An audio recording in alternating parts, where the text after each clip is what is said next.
we were shooting for the trailer of Kuch Kuch Hota Hai. I'm getting teary-eyed. Oh. And I'll come kiss you.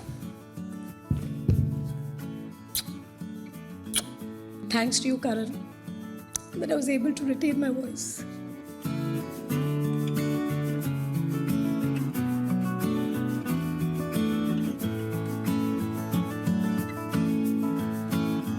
You come from, of course, a film family. But I know you have a really special bond with your family, with your mom and dad, and your childhood is full of stories I've heard of.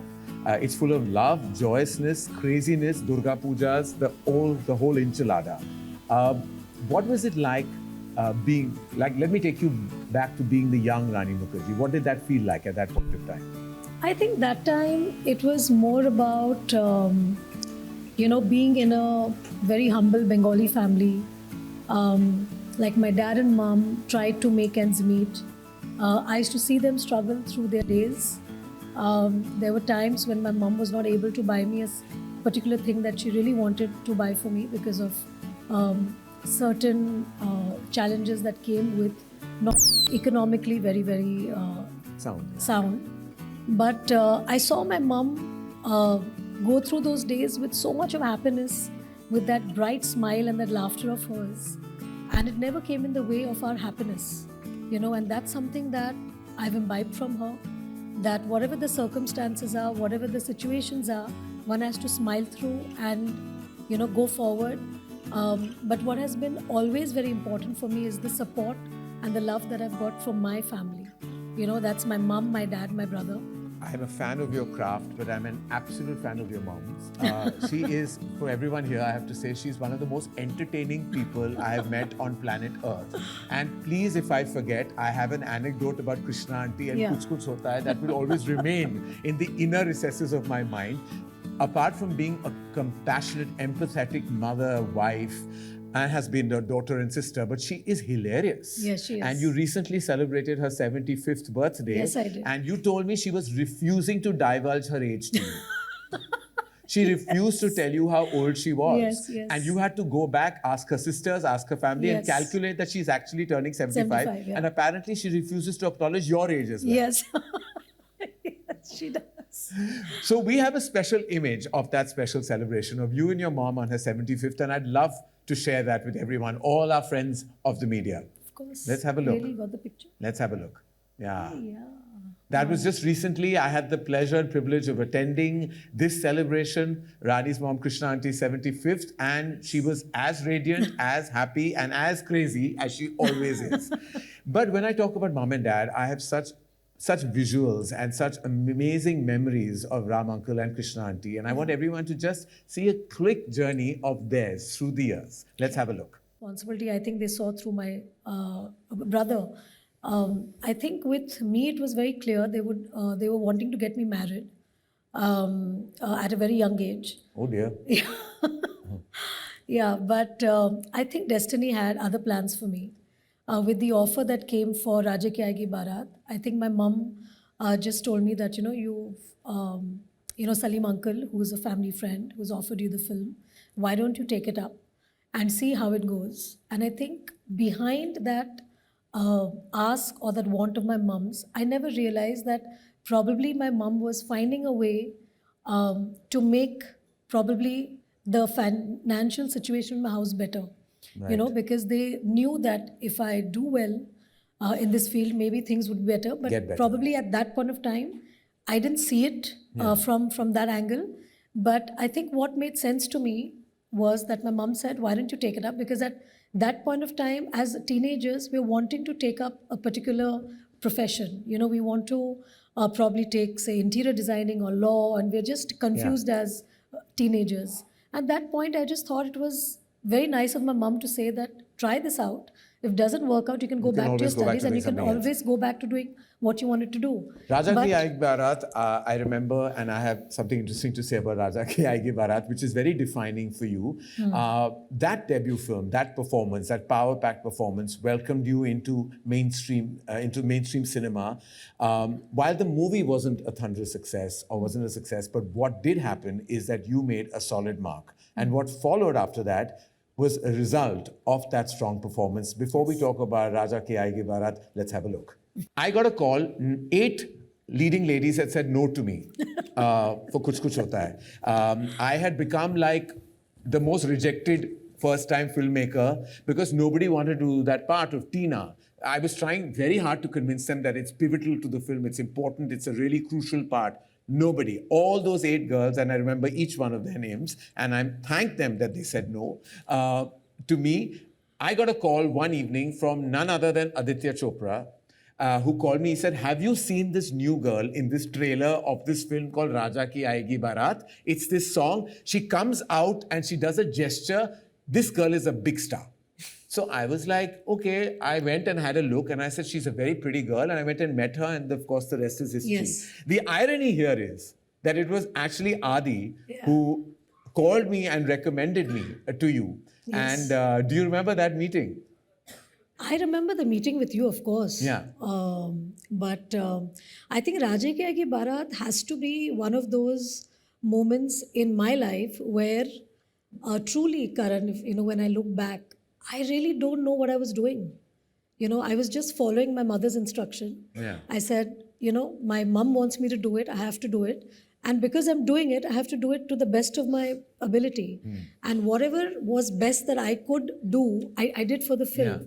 But what I didn't know was the kindness that was shown to me by, say, Adi, you, Shah Rukh, Amir. You all at the same time probably saw this and you all thought that I was okay enough to be part of your films.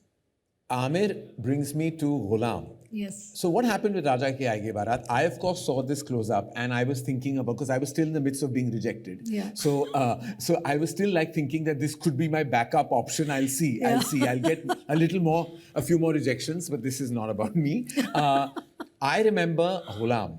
And you got signed. And the one thing in your favor for me was that you had this big Amir Khan film. Right. And no one realized then that one song from that Amir Khan film and your presence in that film, and of course the film itself, is going to break ground and create and be the beginning of your stardom. That song, Aati Kya Khandala, I've heard you even sang it on a plane only because nobody knew that you were the leading lady. Is that true? No, I think we were going for the movie premiere or something. Those days there were no promotions. There were no promotions. I think there were only premieres. And I think somebody asked me in the plane to sing a song. And you sang Aati Kya Khandala in a plane? Yeah. The plane was not going to Khandala, but it was obviously not. Yeah. I think it was going to Delhi, and if I'm not mistaken, it was Bhavna auntie from the media. I don't know if she's there today. Bhavna auntie asked you to sing a song? Yeah. Okay. Yeah, Bhavna auntie. Well, I was actually sleeping on a lap with full oil in my hair, and I remember... Later we'll discuss why you were sleeping on Bhavna auntie's lap, not because this is a live YouTube show. We'll have that chat later. Bharti auntie's here, though I can see her. Sorry, same generation of media, so I can say that to you, Bharti, you're a dear friend. Aati Kya Khandala happened. But the one thing we have to address, and it's the elephant in the room. Yes. They changed your voice. Yeah. And what were your thoughts and feelings at that time? I think as a newcomer, you don't have much of a choice, because it was a really big thing for me to be able to do a film with Amir and opposite Amir, because he was one of the superstars then. So when Amir actually, which I learned later from Vikram, who's my director, that actually it was a decision taken by probably Vikram, Mukerji and Amir, but they made Amir become the bad cop, so to speak. And Amir kind of explained to me that, for films, we have to sacrifice certain things for the best of the film, for the best of the movie. And probably your voice is not apt for the character or the role. And then he asked me who my favorite actress was, and I, without blinking, I said Sridevi. And he gave me an example how Sridevi's voice was dubbed in a lot of her films, but it didn't stop her from being the star that she became. So with that logic, he said, Rani, you must surrender to whatever is best for the film. And, we think that your voice should be dubbed. And it was a little... upsetting? Upsetting for me, but obviously I couldn't show the fact that I was upset. because you need to be a team player whenever you're part of a film. Absolutely. And I think as actors, as technicians, we need to be part of a team. You know, if somebody asks us for something, we have to be able to do it. And even if there are personal, say, disappointments, it doesn't matter as long as the intent is true for the film. Correct. And they went ahead and they dubbed my voice. But what was beautiful, Karan, which I have to tell everybody here, is that I really owe this to Karan.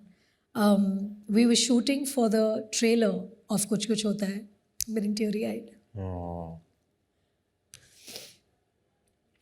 And I will come kiss you.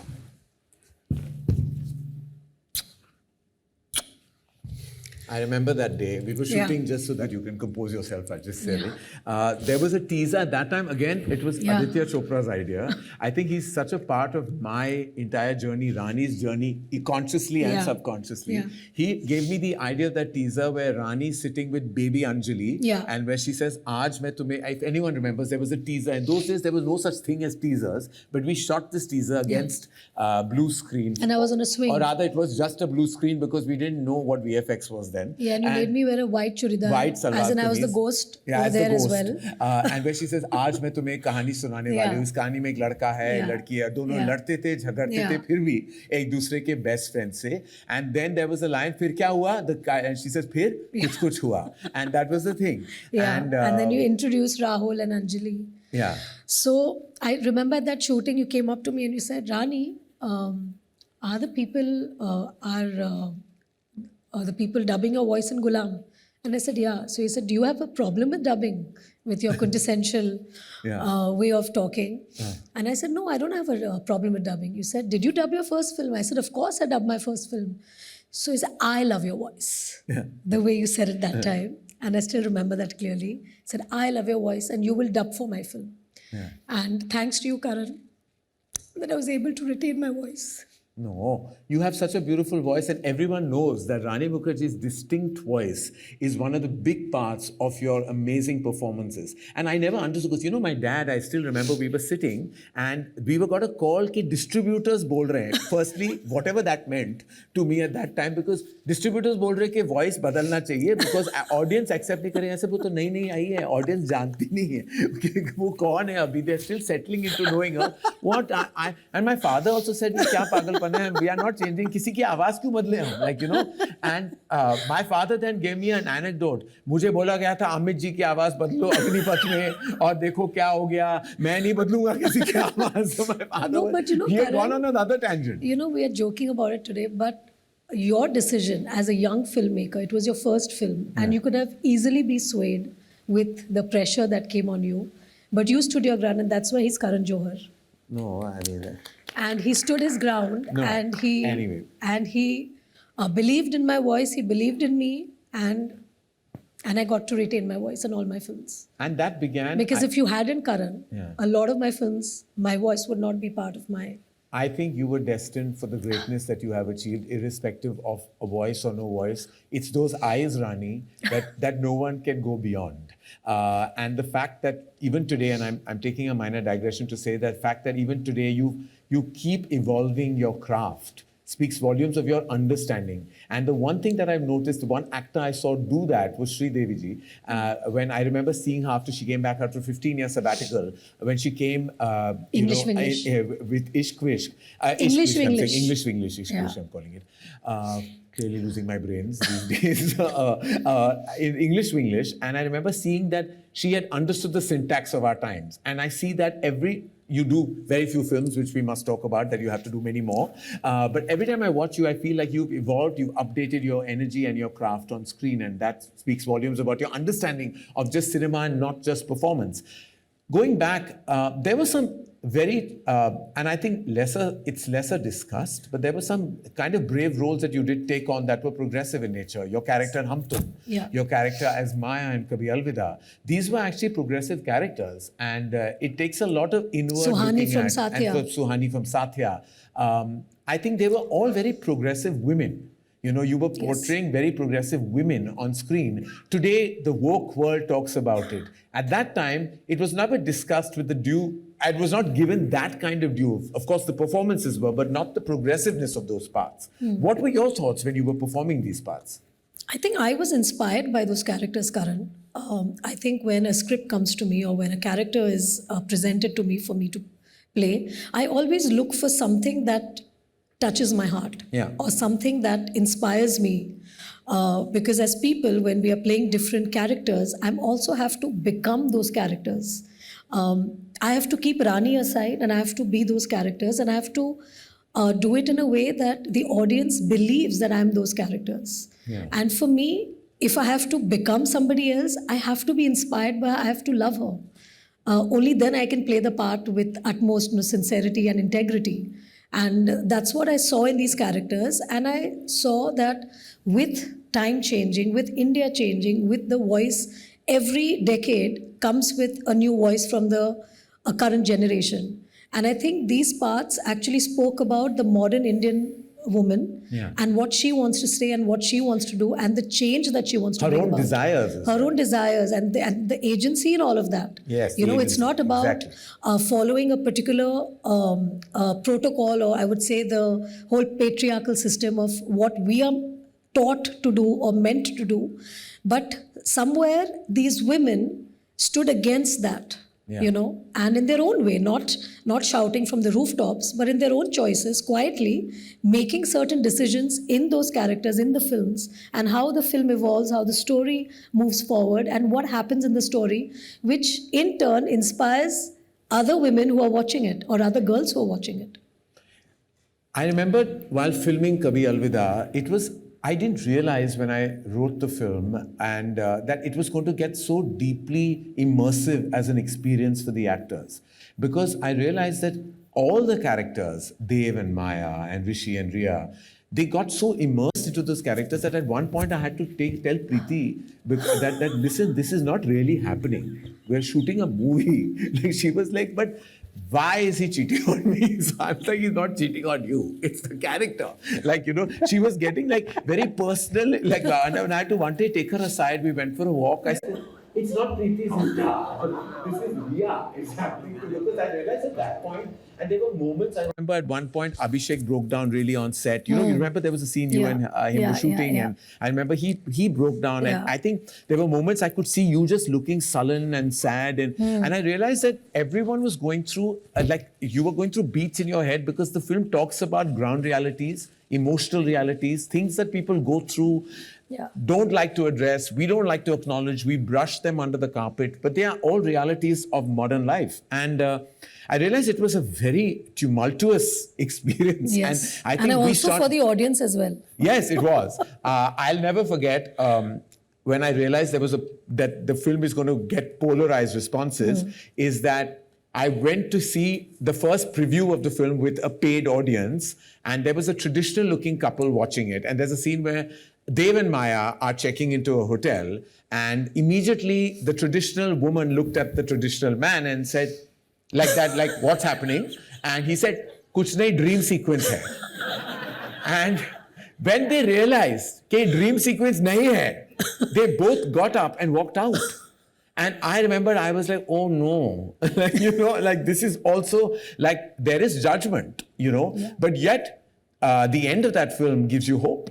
And it speaks about love going beyond. That love should be the only reason you walk into a relationship. Absolutely. So more power to you, Rani, for Thank you, portraying Karan. those parts. And thank you, Karan, for writing those parts. No, I mean, like, you know, like of course, it's way back in the I past. always say that we actors, we get opportunity to, do such parts only because the writers and the directors, they write such parts for us. The directors have the faith, the producers have the faith to produce such films. Only then can actors come into the role and can give those characters wings, you know, and give them flesh on screen. And those wings give you moments on cinema. Like, I'll never forget that train sequence from Satya. Like, there is just something organically pure. It's also, I think, it's that zone of performance that you came from that very filmy heroine performance to real natural acting, which you could do. You can do anything. According to me, Rani Mukerji can do anything. But when I see you in Yuva, I see you in Satya, I see you in Hey Ram, I see a syntax that is so unusual for that time, for the mainstream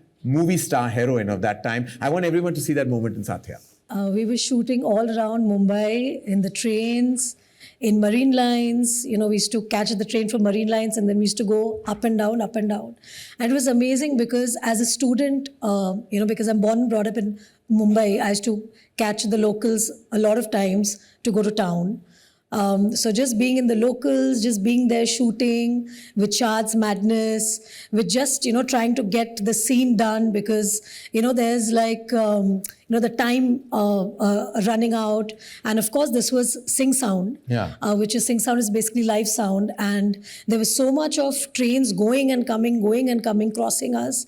But I do remember the sound recordist was such a genius that he actually kept all the sound which is live. Wow. And today you can't even imagine because the minute you go for a Sing Sound film or you are working on a Sing Sound film, they always say that, you know, there's some external sounds happening, you know, we need to quiet down. And I remember being shooting Satya in the midst of the local trains and all of that was live sound.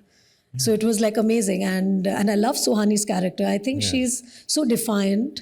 And she has so much chutzpah. Like, and the fact, and she makes Aditya's character completely squirm because when he says, I love you, and she says, what does that mean? No, but because she's a like, doctor, like in her head, she's like, okay, these are certain chemical things that are happening in your system. It's not really love.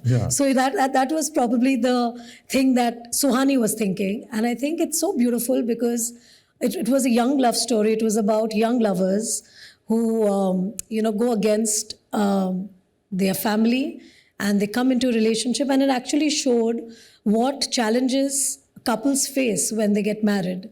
And when the initial dizziness of love, you know, goes away, what is left is, if the love is truthful, if the love is pure, it stays. Yeah.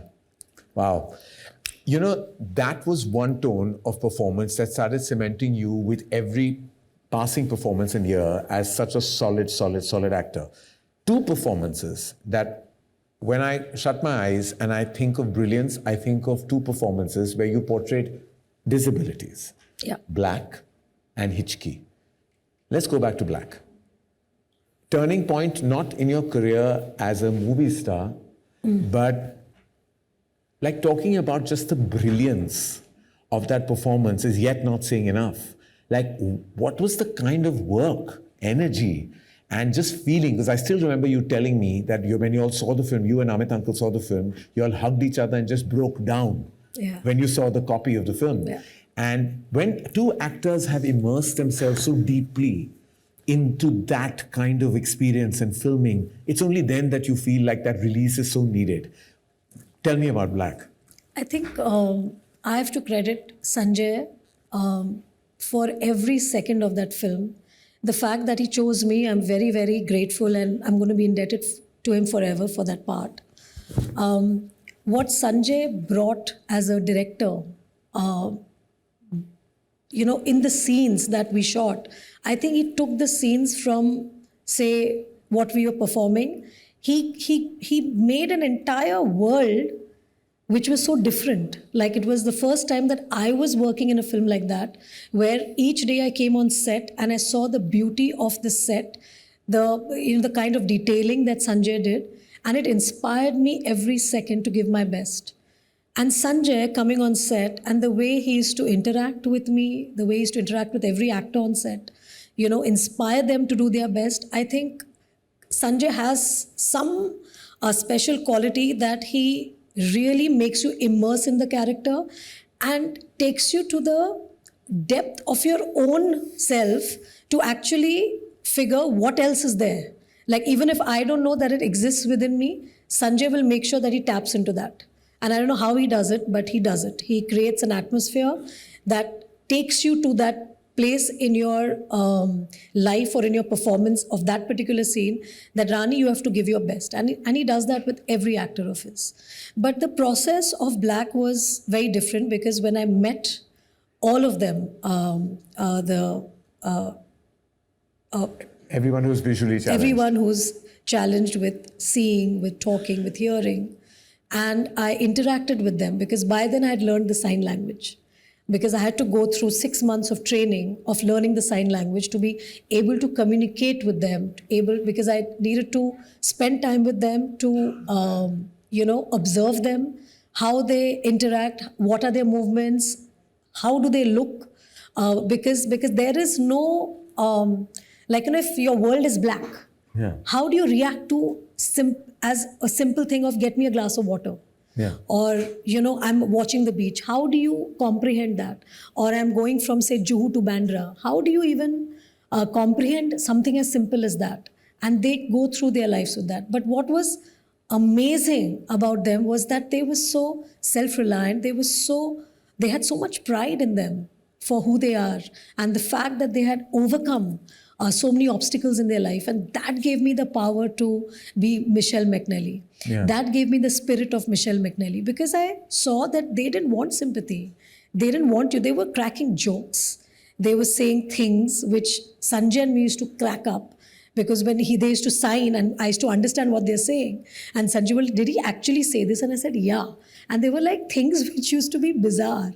So I think the spirit of Michelle came from the fact that I spent a lot of time with them and I learned that. But of course, working with Mr. Bachchan, I think that for any actor is, I think, a turning point in their career. And especially Mr. Bachchan in a role like what he did as Debraj was something that was, I would say, a masterclass every day coming to set. And to watch Mr. Bachchan do his bit, with Sanjay inspiring us day in and day out. I think that was, in my career, it's one of those magical films or those moments that I felt extremely spiritual and grateful, because you suddenly start realizing in life that there is so much to be grateful. To be grateful of the fact that you have your 6 senses, you can see, you can hear, you can talk, you can walk, you can use your arms. Like I used to have days where my arms used to hurt because I used to keep on learning how to do my sign language, and you require your arms for that. Yeah. And I used to wonder that, oh my God, they have to sign through the day because that's the only way they can communicate. So it was like a eye changer for me. It was like, my whole life, I became a different Rani then. And you think that all that truckload of work, that emotional investment, I'm sure Black didn't leave you for years after you even finished performing that part. Because a character like that doesn't leave you very easily. Of course, it increases your empathy level. It increases your ability to take on any character in the world. Did all that work that you put into Black also come in complete handy when you were performing the part for Hichki? Yes, because that absolutely. was another disability, Yes. Tourette's, that you were portraying. Yes. Totally different in texture, in syntax, but also needs a lot of personal investment. Absolutely. And what was shocking for me is that at that point of time, hardly people knew about Tourette's. Yeah. Nobody knew. And I was like, really? People don't know about Tourette's? So for me, doing Hichki was also a reason where I wanted to tell people that this is something that people have, and they are living their lives with it, because it was a book inspired by Brad Cohen. And he unfortunately couldn't come to India because I wanted to do a lot of research with him.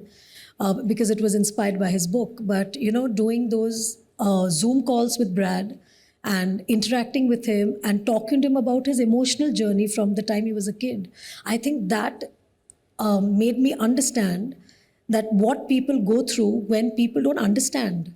People don't show empathy, people laugh at you. And how does one deal with it? And you need a lot of superpower from inside, strength, that resilience, to be able to fight that day in and day out. It's not like just once in a while it'll happen. It happens to you every day, and how do you go through life with that? So I think these are characters that have inspired me personally, for me as a person to be inspired by those characters. And I'm so happy that I could bring them to an audience and for them to watch and be inspired. Absolutely. Black and Hichki will always be tentpole moments in your career. Let's have a look. Did it break your heart when you didn't win the National Award for Black? I think it broke heart of all my fans. It broke my father's heart. It broke my mom's heart. I think the way I was and the way I've conducted my career, my life, from the time I was a teenager. I started off being an actor because my mom asked me to be an actor. And I realized that through the work that I could do, I could probably give my parents a better life and see them happy and comfortable.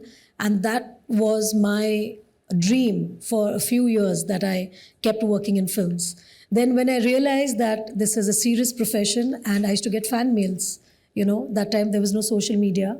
We would only get to know through fan mails. And through my fan mails, I realized how important my fans believe in my work and how important it is for me to give them back what they want from me, and I need to do better films, better roles, better performances. And that's when I started understanding the seriousness of the profession. And when I started doing that, I think I had my blinkers on like a horse, and what I saw was just moving ahead, wanting to make my audiences happy, wanting to do the best for my films and make my directors happy because they are my first audience. And that was something that I kept doing with or without awards, because my goal was not to say win an award so that it makes me happy today. I think winning awards is more about the recognition that the entire team of that film gets. Because if you are recognized, the team feels elated, the audience feels elated. But as an actor, I have to constantly keep working. But it hurts. It does hurt, hurt. But it doesn't become a criteria Specifically because that year Mr. Bachchan and Sanjay won. Yes. And, everyone felt, not just the fraternity, the audience space, everyone. Sometimes it's not in anyone's control, of course. Awards are... But, Karan, I think it's good that it happened because Why would you say that? very earlier on in my life, I realized that even after you do your best work, you might not get the recognition that you deserve. And probably somebody else's performance is better than yours. Yes. And you have to keep striving for the best. You have to keep working hard. You have to keep doing your best. Yeah. And for me, my audience, and I would really, really thank them from the bottom of my heart, Karan, because from the time, because I've literally grown up. These 3 decades is literally me growing up from being a 17-year-old to being 47 today. I've literally grown up in cinema. Don't say that. Your mom will be unhappy. You're not meant to divulge your age, Rani, so openly like this. So these 3 decades, my audiences have accepted me in every phase of my life. They saw me as a teenager. They saw me becoming a young girl, a woman, a wife, a mother. And nothing has come in the way of my audience to believing in my work and appreciating my work. They have helped me shatter the glass ceiling. The glass ceiling, as they say. We don't shatter those ceilings. It's our audience that helps us shatter those glass ceilings because they accept us in those roles. They accept us in every phase of our life. And I can only thank them for that they see me, they see my character. They don't see what I am doing personally in my life. Because for the actors, it never comes in the way of the actors. Yeah. It's always questioned. The women are always judged. And I'm happy that my audience has not judged my personal life. No, they never have and they never will. And it's that belief that the audiences have. You didn't just shatter the ceiling, you reached the ceiling with your performance in Mrs. Chatterjee versus Norway. And that won you your first national award. I know we could call it delayed gratification, but it was a big moment. Specifically, not just being your first, you won it in the same year as Shah Rukh. I was there in the same room, and I felt for all of us, it was like the coming together of the Kuch Kuch Hota Hai trio, all winning national awards. To me, it was one of the most emotional moments of my life. Really, it felt so. And seeing you win that award, it made me feel so, so proud. What did it feel like for you? And that performance, before we talk about the national award and your first win, that film, I remember you showing me the film in the closed room of an edit room at MA Entertainment. I was watching it, you wanted me to see it. And I'm a parent by then, and I remember being a puddle because I have just wept and wept and wept because I cannot even believe what it feels like for a parent to just see their children I'm a mom and a dad, right? So I'm a combination of both. So I felt every beat of that performance. I felt that you had immersed yourselves into every existing mother in our motherland. And it was just such a powerful portrayal of a absolutely helpless mother. And you being a mom, and I know you're a tiger mom. Like I know how you are about Adira. I can't even imagine what you felt like every day of that shoot. It was very tough. And the only person who I placed in that, in Devika was my mom. because that's the other Bengal tigress who I know. Yeah. And my mom, who has she has lived her entire life because of my brother and me, the way she dotes on us. She, even after my dad passing away, I think what keeps her going every day is the love that she has for us. Yeah. And I just had to have her in mind because she's the closest person who I know who could be raised in Calcutta, and she was raised in Calcutta, and she got married at the age of 20 to my dad, and she came to Mumbai and she made her life here. So she was the closest person who I could think of, her dialect, because even today, when my mom speaks in English or Hindi, she sounds Bengali. Yeah. There's a lot of Bengaliness in her. And I thought that Devika, being this true Bengali person from Calcutta, moving to Norway to make a family, she reminded me of my mom. And I just imagined if that had happened to my mom, how would my mom be? She would just lose the marbles. She would just go crazy. So I think putting myself in that place, I think would be a bit too much, because I think I wouldn't be able to perform. Yeah. Because I think that's so you too modeled deep. your performance on so your I mother. modeled my performance on my mom and the way my mom would react to those situations. Well, I can only imagine if that hasn't happened, but what Krishna auntie would do even today. Leave alone, take a child away from her. I think take a child even from one bedroom to another. I can imagine her going crazy. Yeah. But I want everyone to have a look. Mrs. Chatterjee versus Norway. What a performance. Aditya Chopra, who I think is a visionary, a maverick, and probably the first visionary of modern times in Indian cinema, of creating this studio we're all in right now. My teacher, my guide, my everything is your husband. And for him, for that, I will be eternally grateful. He's the reason I'm even doing this interview with you today. The irony of that, I will not be lost on me at all. I remember asking you, Rani, he has a spy verse, he has a Dhoom verse. When are you in his universe? And you turned around and you said, darling, I have my own. And you were absolutely right. Mardaani is your female-led cop verse of your own. It's the first, I think this needs a huge round of applause, because we talk about all the other universes. We talk about the Singham verse, and we talk about the spy verse, the comedy horror verse, but you have been leading a female cop verse. This is part 3, which is releasing on the 30th of Jan this month. And you've led it silently, strongly, never owned it and never made a big deal about it. But part 3, in these times, which is so led by testosterone and alpha male energy, you've been showing that in this verse forever. Before we talk about it, we have to see that one thappad scene, and then we'll talk about Mardaani 1, 2, and 3. Like, I think this is a vicarious character for you, because I can tell that Rani really genuinely wants to go and slap many people, like on a daily basis. I know it. I can feel it in your aura and your DNA. Tell me that Shivani is really actually the closest to you. Yeah. Empowered, manic, on a hunt, like a crazy tigress. If anyone defines Rani Mukerji, it is this character of Mardaani. Am I right, or am I right? You are right, darling. And you will only be right because you know me too well. Yeah, because when you were slapping, I was like, इतनी खुशी रानी मुखर्जी को set पे कभी नहीं हुई होगी, barring on this moment. No, I don't want to lie. I feel very bad when I have to slap an actor. You are lying. No, I'm not. Not this actor, poor fellow. Yeah, Bichara. yeah. I really want to know, did you really slap him all those times, or it was like touch and go? No. Pradeep da wanted me to slap. And I kept telling Pradeep da thoda cheating kar lo. Pradeep da said, no, I love you, Dada, wherever you are. And I really miss him. But yeah, But Dada he was... could never turn around and say कि थप्पड़ से डर नहीं लगता. No, and he, in fact, I was going on apologizing to him when I was slapping him. And he said, नहीं, आप चिंता मत करो, मैंने अपनी wife को बोला है कि रानी मुखर्जी ने मुझे थप्पड़ मारा है. So I was like, okay then. Maybe he's got a few at home also. So he had come rehearsed. God, no, but Dada was clear that I had to connect. But talk Mardaani. I mean, what a fantastic achievement for a female superstar in our country. That achievement is because of the audience again, because they... अरे कभी-कभी credit खुद ले लो. Audience, you're going on and all this martyrdom will keep aside a little bit But now. I really believe that, Karan. I really believe that because... No. Let's talk about how you should own this. This is your franchise. Okay. I think let's talk about how Mardaani came into being. Right. I think we all remember the Nirbhaya case. Yes. And how it shook us all as a nation. I think the sheer audacity in which the crime was committed, it really made us angry. And in our homes, we were feeling the angst, we felt the pain that the child and the mother and the family went through.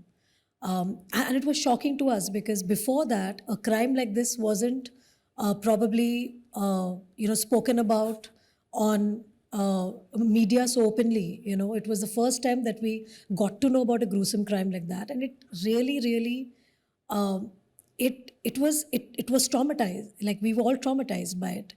And I remember that time, whether it was Pradeep Da, whether it was Adi, whether it was me, Gopi the writer, I think Mardaani was born out of the sheer anger that we all felt, and it was something that we wanted to say to the audience. We wanted to say to the girls in like India. We wanted to make something that was empowering, that made the girls feel that hope is not lost, and of course to also educate, to create or spread the awareness that these kind of horrible things are happening around us.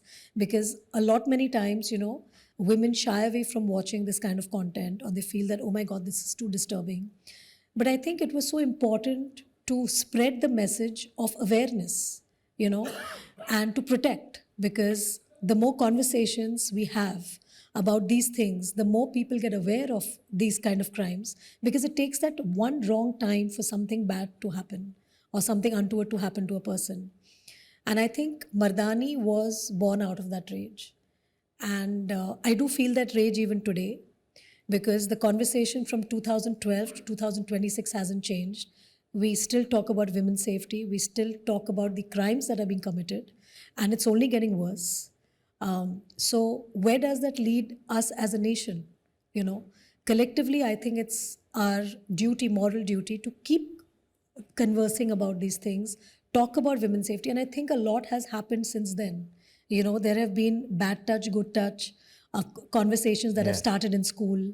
There have been these squads that have started with all the police, whether it's the Nirbhaya squad or the Damani squad. And also helplines, immediate helplines. A lot of helplines have been introduced. So I think the more we talk, the more we make people aware, the more conversations like this will happen. And I always want to be the person who wants to champion this cause, because I feel that as much as we do is not enough. And as an artist, I can only express my anger or my grief or my sadness through these parts. And the other thing, give hope, empower the women. And when I take lead and when I take charge, I want the girls to believe that they can too. Ironically, Rani, in the 80s, in the South, there was Vijay Shanti ji, there was Zakhmi Aurat, there was Phool Bane Angare, and Khoon Bari Maang, Rekha ji.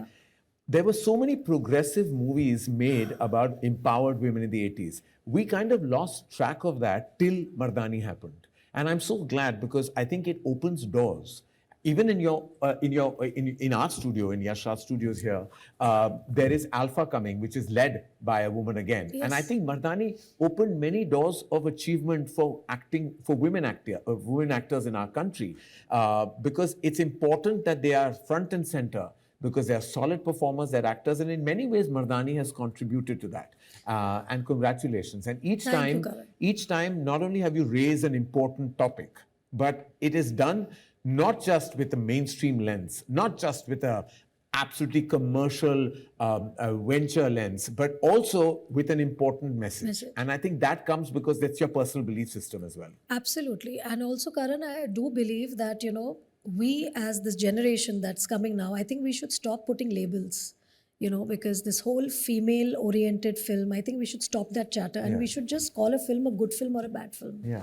Because, the more we keep talking about that, it just defeats the purpose on which we keep harping on, that we don't want to let this happen, and we keep doing the same thing.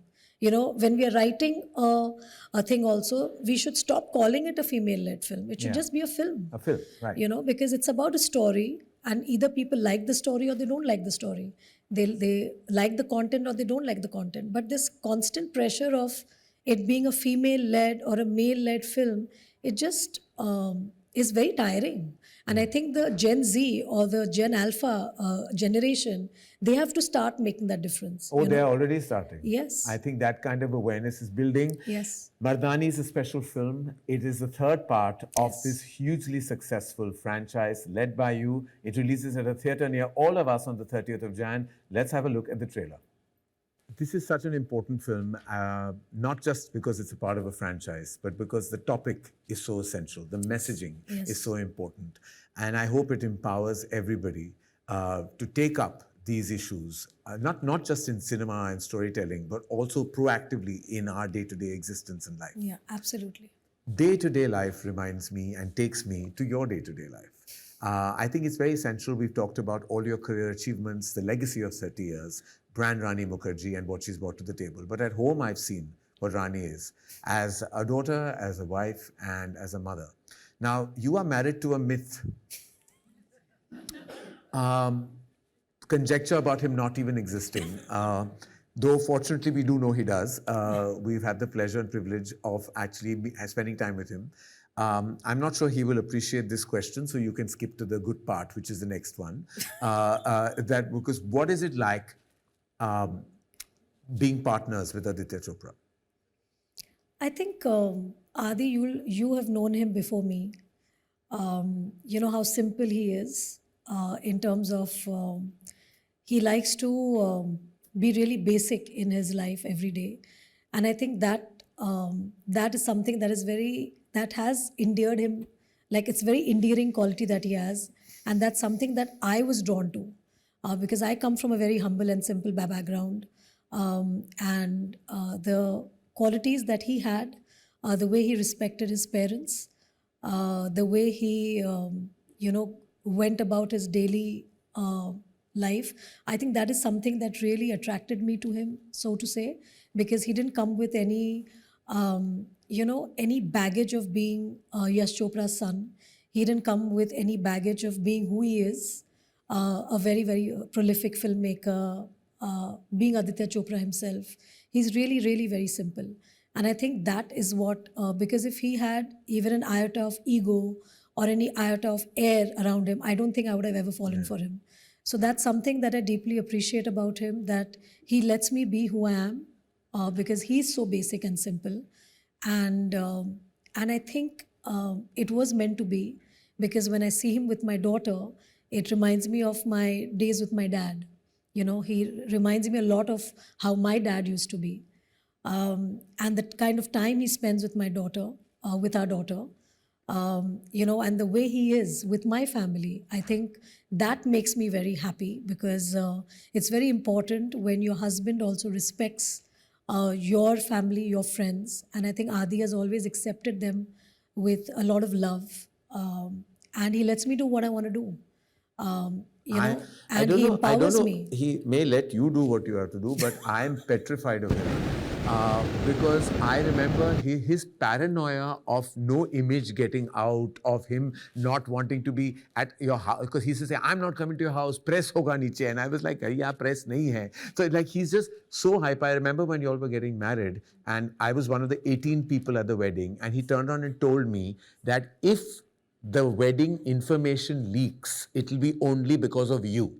As in me, because others don't know anybody else. You're the only person who has access to the outside world. Remember, and I will never forget how stressed I was, because I remember 2 States was releasing and I had to tell everyone I'm leaving to go out, and everybody felt I was being insensitive to 2 States. Why am I going on the release day of a film that is so close to my heart, a film that is a Dharma production film? I'm leaving. I said, I'm going, I have an event in... Even my wedding was 2 states. Yeah, it was 2 states. 2 states, you're going to the other. I was going from 2 states to the other, and I remember I was lying through my teeth to everybody, and I told everyone I'm going to Manchester.